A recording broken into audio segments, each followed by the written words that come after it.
wants to stay in someone else's country unless you got a problem. And for me, it was too hard for me in my country. Couldn't live there anymore. People were just getting killed. So I had to come here. It wasn't a choice. I had to.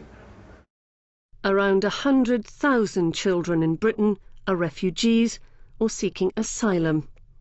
Each has a different story. We listened to 9 young people who'd managed to get here and get to a school.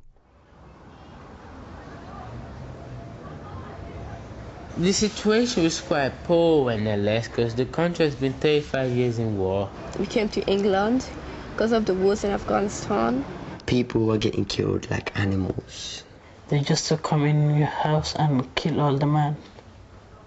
So my brother and my dad ran away, and my mom and my 2 sisters and me, we just come England. Taliban's anywhere and this shouting, doesn't let girls to go to school. In Turkey, right, really, you don't know what's going to happen to you, and here, at least we know what we can do and we know our human rights and stuff. I watch movies. People getting killed in a movie, alright? I understand, because in the next movie, I see them again. So I'm saying, oh, they're not dead, they're just playing. This is a scene. But I'm saying that guy, I knew him, he lived in that car, he lived in that house there, he had that car. He was killed, he got buried last week, and they're telling me he was just playing. That's not playing, mama, come on. In England, we've got better quality of life. And we've got freedom and stuff. Coming to Britain, it wasn't a bit what I expected. I thought England must be really different. Like, it must be a really nice place to go and stuff. I heard it would be like, there would be freedom and there wouldn't be any more wars, any more anything else, any more trouble or anything. I'm so happy. I'm going to England. I came with this guy, but I already didn't know him. He knew my mum though, but... And then I came with him, so I think my mum paid him to take me here. Here's like a good city, it's not fighting, it's not bombing. People say about Britain that like it's a kind of country that you dream of. And when I came here, it was like basically normal. Normal as it normal is. I thought it was gonna be like more time, more clean or such a thing like that. Everything was difficult, especially the language, the culture. People and the past is different, and I say, in different language. I just say, Mom, where are we? And Mom, she told me we're in England. I was sad because I left my friends, my grandparents, my uncles, all of them. But the important things I saw my dad. And I was like really excited because my dad was already in England and I met him. So I hadn't seen him for like 2 years. I said my mom, where's my dad? My mom said, he's there. My dad was next to me. I said, no, he's not my dad. He's someone else. My mom said, no, he is your dad. I said, England is so big. He said to me, that's a London. When I come in first England, yeah, I'm sad because no friend, no one going out. I'm not speak English. I'm going sad, innit? Because I knew nobody. I mean nobody, because I wasn't from the area. I knew nobody around there. I was just indoors all the time. So when I started, I was just on my own. I didn't go to school about nearly 2 years because I didn't can speak to English. And then no one helped us. First, in my area, we were looking for a primary school with my dad and my brother and my sister. I said to my dad, I want to go to school. My dad said to me, every school is full. Yeah, okay, I said, I'm gonna wait. My dad said to me, you have to wait 1 year. We just saw like a big building and with windows, but like, we thought it was a school, and then we went near and we asked a person that it was a school, but then we found out it was a church. My dad is coming to my house. He's saying, do you have, I got the school for you, I got school for you. I'm so happy. Yeah. The first day, the teachers were speaking. I didn't understand nothing. It was really scary and I was really nervous. First of all, I didn't know any English and language. It was really difficult for me. And on Monday, I'm not sleeping. Every my friends saying you have to come to school. I'm so happy. I didn't sleep. When I come to school, yeah, that day is so joking. I just sat there and I didn't really understand what was going on in the class. I have to sit anywhere all in myself. People did not play with me because if they ask me a question, I don't know how to answer. From second lesson, yeah, I want to sleep. My God, I can't. I want to sleep. I can't do anything. I was really shy because, you know, I didn't know what to do. I didn't know what to say. I couldn't understand what they're saying. I said to everyone, I'm not speaking English. Why? I said, I'm new one, innit, from England. I don't understand what you say. They was laughing at me when I was saying like, hello, how are you? I was learning new, then they was laughing at me. You can't speak English while you're talking. I was quite upset. Yeah, I did some English when I was in Tanzania. Little private lessons, tuition and stuff. And little books. I was reading a lot of books, watching a lot of movies, English films, and teletext. I would say that helped as well. I saw this English book which says that to be able to learn English quicker, so I just had the book and I read it. It was a really good book. So after 2 months, at least I knew how to say my name. You know, just when time passed, I just learned it. Because what happened around me, because everybody spoke English, there wasn't anybody who spoke Farsi or Dari. I didn't learn that much fingerback lessons, I just learned English in my first 2 years. The way they teach you is quite different. 'Cause if I say they'll tell me say the.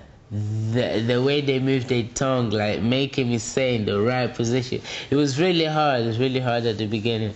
And when I came to secondary school, by listening, and then I learned it more. Like that is talking to me from the hand. Like someone is doing like that. It's taking to me like that. I try my best to figure out what they saying. I'm like, what's they saying? Basically, I understand that when, you know, when someone says something to you but they point it at or use their hand, I understand better. If she just says a word to me, it's more likely I'm hearing it, but I definitely don't get nothing what they say. We might live in England, but we can't just forget our cultures and our background and stuff. So at home we still speak in Turkish. At home we speak Dari, our like first language. I speak Swahili fluently. 3 languages I'm speaking at home. We're under 18, but we really do most of the like over 18 stuff for our parents because they don't know English. We've got to call home offices and housing services, DSS and those kind of places, job centres and stuff, because they can't really explain themselves and we've got to explain it them instead of them. We talk in Somali together and we don't want to forget Somali. We were trying to speak in English in the class, but suddenly Turkish words comes to our mouth and we start speaking Turkish again. If I'm speaking to someone that's Portuguese, I speak Portuguese and I mix with English. And when I'm speaking to someone that's English, I mix with Portuguese. But I managed to control that situation now. If you stay alone, just with other refugees, then obviously you're not going to learn much. You don't know what is it like around there. So, I mean, you gotta know how it is like around here first, in order for you to know what's good and what's bad, and what to follow and what to ignore. This country, like all different people, so then you have to learn how to live with them, how to like contribute with them, how to communicate, how to cooperate with people. I was really shy because, I mean, it depends on the school that you go. Some school depends on the kids that you find and the friends that you make. Some school might treat you quite weirdly. Back home you get who's the cleverest, who's the quietest and stuff like that, who does good and who does bad. I mean, that's the competition. Who dresses up all nice, who's got a clean shirt, I mean, who looks smart today. That's the competitions there. But here it goes on who's the rudest, who's the like, I mean, them kind of occasions like you get, as I was saying, who's the rudest of teachers, who's the naughtiest, who's there, I mean, they're all opposite. In Afghanistan, I was like a bit more confident. I was like one of the one of the big girls that did the most things. But in here, when I came, I got quieter. You say yourself that you don't understand English, and you think they talk about you, and you don't want to sit next to them. So you sit alone in a corner. If you come to school and be all quiet like I was, because I was quiet, never talked to nobody. I mean, I understood, but I couldn't talk. I was shy, first of all. So if the kids here see you that way, then they'll become like, nah, let's terrorize you. I was like getting sad and because I wasn't understanding anyone, and the Turkish people were getting rude to me because I didn't know any English. But after a few days, they started to get nice to me, and I was starting to speak to English people in my class as well. My advice to the refugee kids is just to focus on studying. I mean, ignore about the past. It's not about the past anymore, it's about the future. I like all the lessons, but I love maths. I like maths. I like the maths, it's so good. It's too easy for me. I hate RE. We don't know what they're talking about. I love maths and English. My favourite lesson is maths because there's not that much language in maths. I like IT. I don't mind staying 10 hours in front of the computer or something like that. I really enjoy it, so I'll definitely have a career in IT. I want to be a police. I became a police because I really don't know why, but really there's something pulls me to it. I want to be a primary school teacher. Trying to be a policeman if I can. Electrician. I love playing with electricity. I want to be journalist because tell the news to everyone. Some people believe that if they learn when they grow up, they can do something for their country. I want to be a doctor. I want to learn here, finish my education here, but then go to my country because there isn't many good doctors there, like any good anything there. I will go back just to look after my family and make sure my family is safe. But then it's a nice place to go to visit. But I won't advise no one to leave there. It's terrible. I don't want it to be like a poor country forever. I want it to be like, get something like new and get better, like just like we're here. I know I can't like make the whole country change, but still a little bit. I heard that Somalia is getting worse and there's more fight. And if someone said to you, they're fighting today in Somalia, so you think who died, who's alive, and you think about them.